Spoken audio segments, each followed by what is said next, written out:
नमस्कार दोस्तों, मैं प्रीति। स्वागत है आपका मेरा YouTube चैनल पौराणिक कथाएं एक भारतीय संस्कृति में। मैं आज आप लोगों को करवा चौथ व्रत में श्रृंगार की थाली कैसे सजाएं और ये थाली किसको दें, वो सारा कंफ्यूजन दूर करने वाली हूँ। तो आप इसे ध्यान पूर्वक सुनिएगा और अंत तक जरूर देखिएगा कि श्रृंगार की थाली कैसे सजाई जाती है और थाली में क्या क्या सजाया जाता है, वो आप जरूर देखिएगा।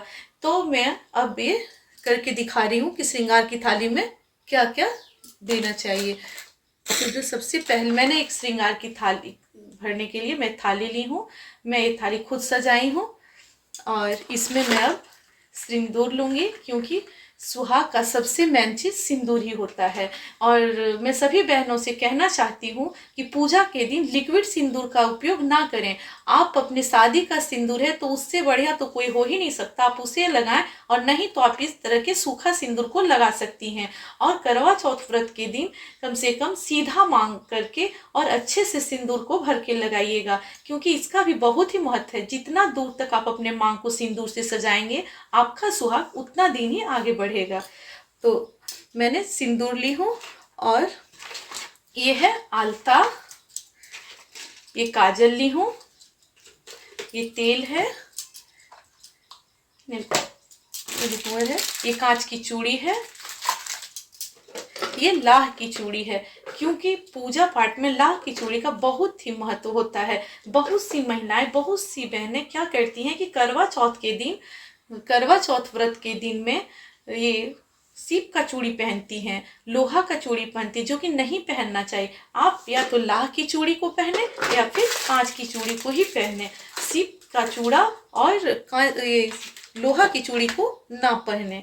और ये है शीशा, ये है कंघा, ये है मेहंदी, ये है रबर, ये रहा बिंदी, पाउडर, लिपस्टिक, नेल पॉलिश, ये क्लचर। ये सारी सामग्री 16 श्रृंगार में ही आते हैं। और ये है बिछुआ, क्योंकि सुहाग का एक बिछुआ भी मंगलसूत्र के जैसा बिछुआ और पायल का भी महत्व होता है।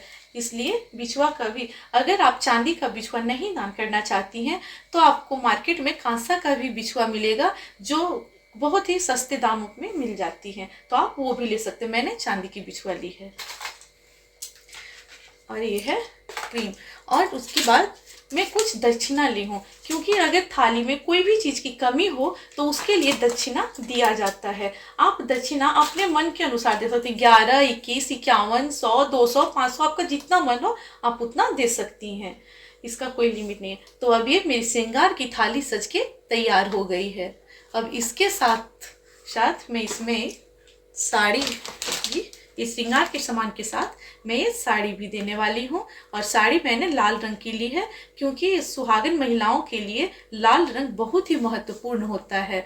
तो बहुत सी महिलाओं का कंफ्यूजन है कि ये श्रृंगार का सामान और ये मैं किसे दान में दूं। मेरी सास नहीं है, मेरी सास सुहागन नहीं है, तो मैं ये श्रृंगार का सामान और साड़ी किसे दूं। अगर आप प्रत्येक साल साड़ी नहीं भी नहीं देना चाहती हैं तो आप श्रृंगार का सामान जरूर दें।